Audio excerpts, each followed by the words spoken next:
Okay, great. So today the agenda, we have the agenda for today's meeting, which essentially is going to, I'll have a short opening here. We'll talk about our resettlement update, talk a little bit about our housing needs and our community partnership update and shout outs, and then opportunities for engagement or support to the organization. And always will be open to questions from the audience.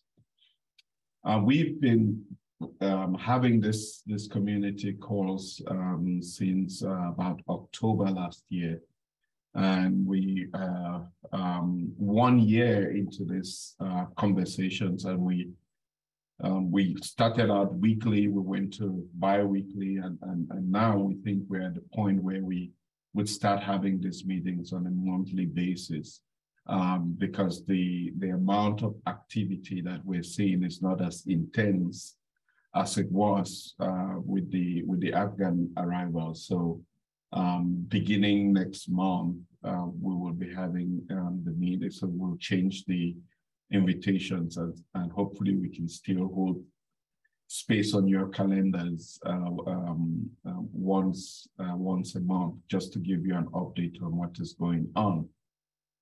Here at the International Institute, we have shifted the focus from a lot more from the arrivals of the Afghan families. We're now dealing a lot with the waves of Ukrainians that are coming in, where we've also seen a significant number of arrivals from the Democratic Republic of Congo. So, and we've seen some Somali arrivals. We've seen some, so a wide range of arrivals that we've seen here. I'm not sure if we have Ariel yet, because I know that she was coming from another meeting, to just talk about what's happening in resettlement. So Ariel, if you are on yet, I don't, well, since Ariel is not here, let's go on to then our Senior Vice President for Talent Development and Advocacy here at the International Institute, Blake Hamilton, please. Hello, everyone. Here I am. And just wanted to share with you all some of the updates. As we've discussed before, we're now transitioning to our new federal fiscal year, and though federal budgets for programming are not yet in place as those negotiations continue, we do have some more information regarding what we expect to see for this upcoming resettlement year. And looking ahead, the expectation is that the arrival number that will be funded through resettlement will be 62,500 refugees, and with an additional number of special immigrant visa holders to be admitted as well, though that is still in negotiation. What we have been told from our national office, or USCRI in DC, is that we will receive approximately 600 arrivals as refugees in the fiscal year. And of course, this is similar to the amount that we were anticipating resettling last year, when that number was about the same for refugee resettlement. But the difference is that there's not an expectation at this point that we will see additional humanitarian parolee arrivals. And that's in part due to the fact that the expectation is that Ukrainians will be arriving upcoming will be predominantly integrated into that resettlement number. And so we will not have a separate allotment for Ukrainian humanitarian parolees the way we have sort of this last year for Afghans. And so that we do expect amongst that 600 that there will be a wide variety of nationalities, but the expectation is that we'll predominantly be seeing folks from arriving as refugees from Afghanistan, from Ukraine, as well as Myanmar. And so those are populations that some are old, some are new, some are old, some are old and new again, right? And so we had previously resettled populations from Myanmar going back a decade or more.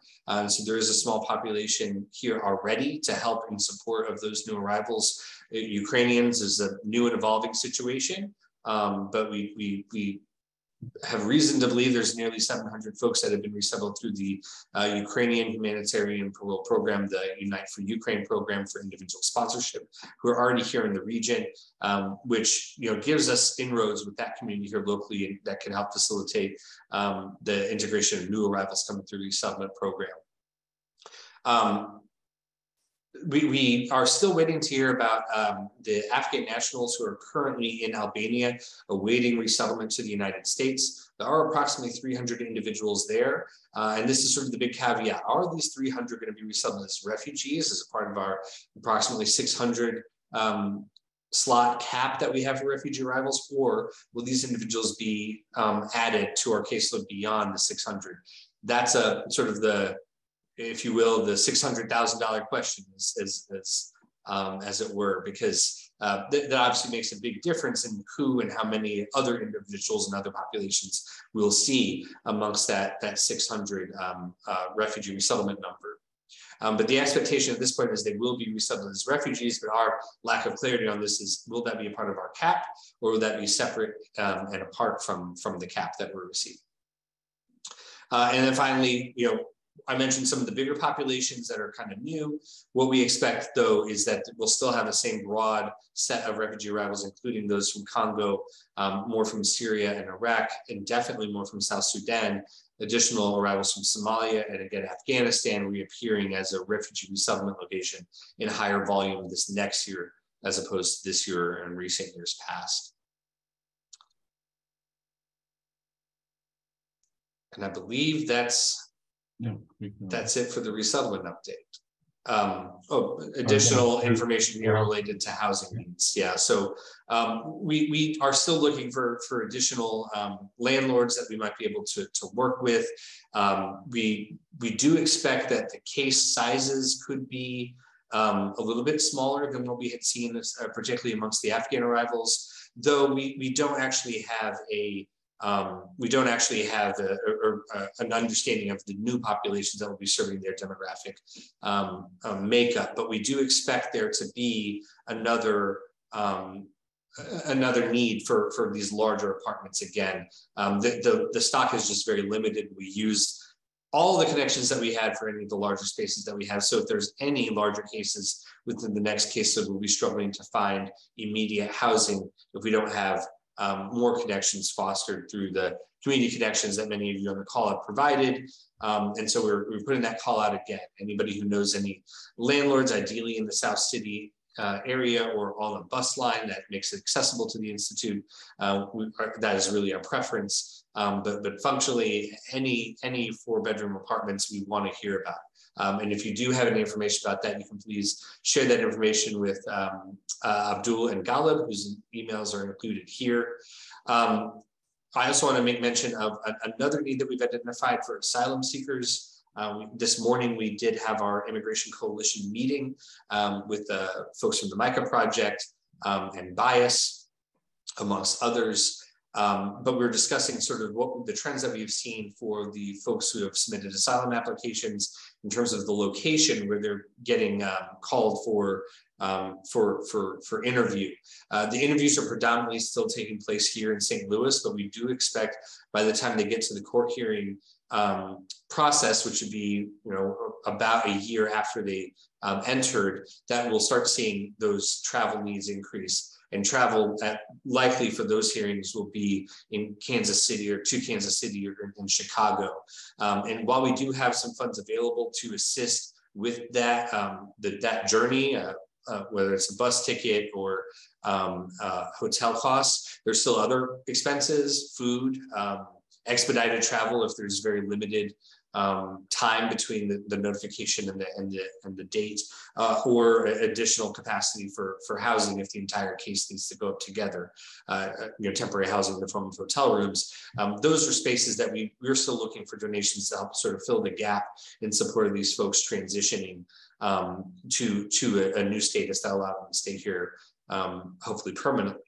And so that's an area of need that we're identifying that we expect to see grow over the course of the next few months as folks are reaching that year mark and being called for those interview appointments in Kansas City and Chicago. Thank you very much, Blake. I know that Betsy had a question with reference to the presidential determination. Yeah. The presidential determination was done at 125,000, but what the State Department folks are saying is that we don't have the infrastructure to be able to process. They don't believe we can actually reach that ceiling, and so the practical projection is 62,500. Yeah. With that in mind, we would go on to community shout outs, and I'm hoping that we have Kelly. It's Kelly. Yes. Good afternoon, everybody. It's Kelly here, and thanks for joining the call today. We're slowing. We see a slight slowdown in community volunteer groups that are coming in to visit us at the International Institute these days. But I want to thank the MGM law firm for supporting us last Monday, bringing 10 volunteers to help do some cleaning and still organizing donations and having a lot of fun there. And we've been working this semester with a group of Webster University students who have been coming pretty regularly to help as well. So thank you to them. And without them, our donations room would be really disorganized. Next slide. We're getting ready to have a big November. We have a couple of events coming up this November, and one of them is our annual celebration, which is themed Ubuntu, which is I am because we are. And we really want to have you guys save the date. It's November 17th on Thursday at 6 p.m. And we will be launching our Anna E. Crossland Multicultural Center this night. And we will be celebrating together the successes we've had thus far and how we can move along in the future. So please save the date, November 17th, Thursday at 6 p.m. We also have a wonderful community member by the name of Heather Huey, who for the last 5 years has been offering a race for refugees that's happening on Saturday, November 19th, 9 a.m. at Tower Grove Park. There's the link to register, or you can also find it on our website.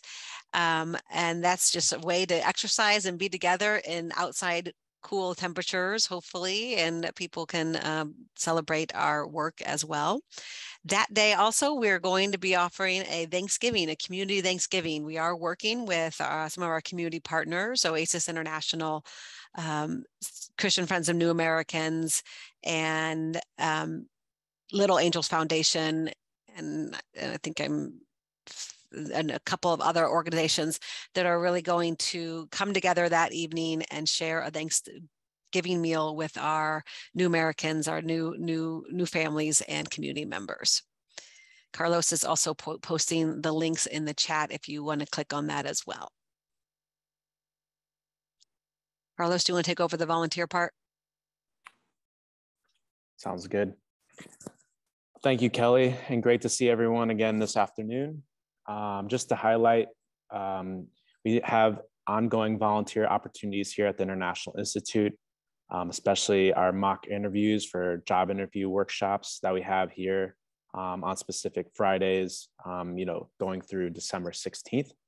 So it's a great way to really help alongside the interview and job process with our clients and new arrivals. Our volunteer leadership program, it's ongoing of establishing and getting, highlighting volunteer leaders within the work that we're doing in resettlement and the greater vision of the International Institute. And for those that are interested in learning more about the Institute from a volunteer perspective, and also, when it comes to working alongside families, and also just learning more about the opportunities that we do have some upcoming community volunteer orientations happening here at the International Institute. Upcoming dates include October 26th and November 7th here in our Hall of Nations. We do have just a sign up link for those that are able to attend and would like to attend. It really goes into an in-depth look at the work of the International Institute and how volunteers can really support and amplify our work here in St. Louis and in the community. Just some additional needs and consistent needs that we have, especially with our new arrivals. You can see from the list here that goes with our apartment setups that we have, especially when it comes to microwaves, electric tea kettles, and some diapers. We can use extra items that are listed. Grocery cards, grocery gift cards to Aldi and Schnucks always go a long way as we provide this initial food to our new arrivals. So all these donated items go help us and help our clients really get established here and in the community and go to support their needs, especially as they get started. We'll highlight the TAO Fund. Donations to the TAO Fund. This was set up to directly support our new arrivals and refugees. So we're always grateful for contributions to that fund. Especially we've utilized it quite a bit in the last year with the influx that we've had. So always looking for additional support, and thanks to everyone who has contributed and will continue to contribute. And then we do have some items on our Target and Walmart wish list that can also be found at our website at the International Institute /donate items. These are items that we specifically mentioned that we consistently need and are grateful for those that order through these wish lists, and then they're directly delivered to the Institute. And for more information about volunteering in general, just check out our volunteer link at the Institute /volunteer. We have a very robust youth programming that takes place, and Catherine is a fantastic point of contact who leads the youth programming here at the Institute. So if you want to learn more or connect with Catherine, feel free to reach out, as well as our volunteer leadership program with our John, who's our volunteer program manager, doing a lot to welcome and involve volunteers through the number of needs that we have for our clients and here at the Institute. And then again, just to generally donate, we are always grateful for donations, so that can be made at the International Institute /donate.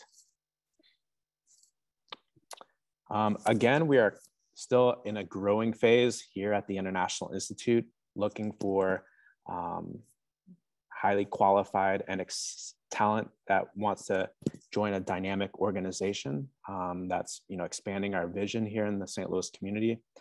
We do have a number of openings on our website. Actually 15 might not be the right number, but I'll just highlight a few.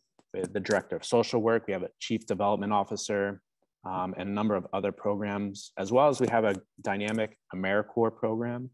So we have some roles still available through AmeriCorps that are exciting and year-long opportunity to engage in kind of specific facets of our work, as well as internships, especially for college students that are looking to get experience and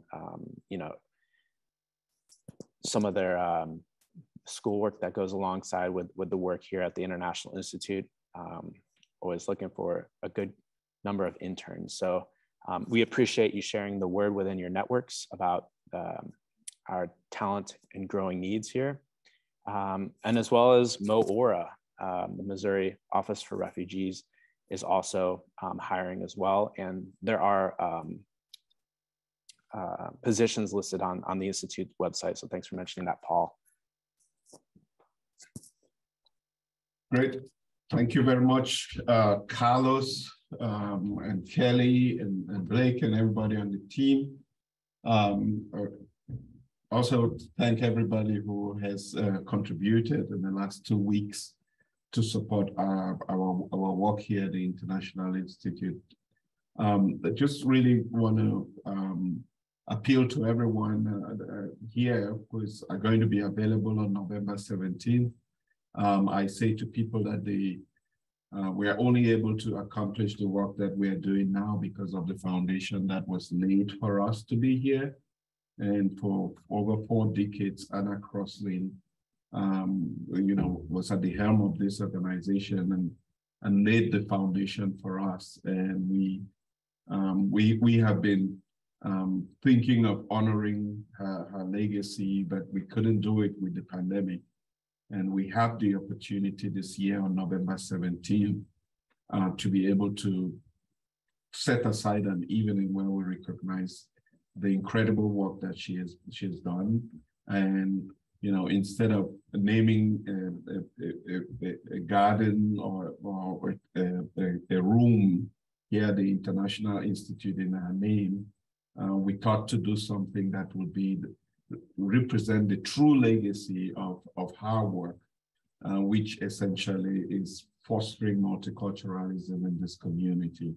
And so we will be announcing the launch of the Anna E. Crossley Center for Multicultural Excellence on that November 17th. And so to all the individual friends or organizations that are here that Anna worked with, we will be counting on your support and presence so that we give Anna the recognition and the due and the honor that is due to her on that day. And we will hope to lean on your support as well as we continue to build this Center for Multicultural Excellence over the next few years that we hope will bring and provide resources to this community. So as we work towards attracting more immigrants to St. Louis, we also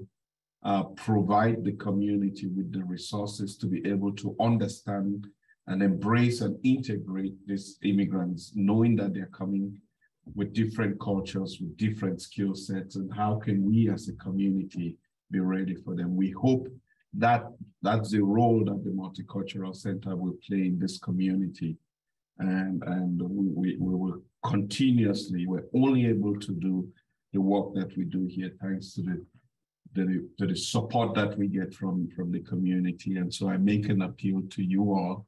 We'll be reaching out to individuals on this group and organizations, but I thought that it was really important to highlight how significant this moment is for the history of this organization, and how we give due honor to somebody who has worked incredibly hard, giving most of her life to working for this organization on November 17th. So I thought I should really highlight how significant that is and how we're looking forward to that moment.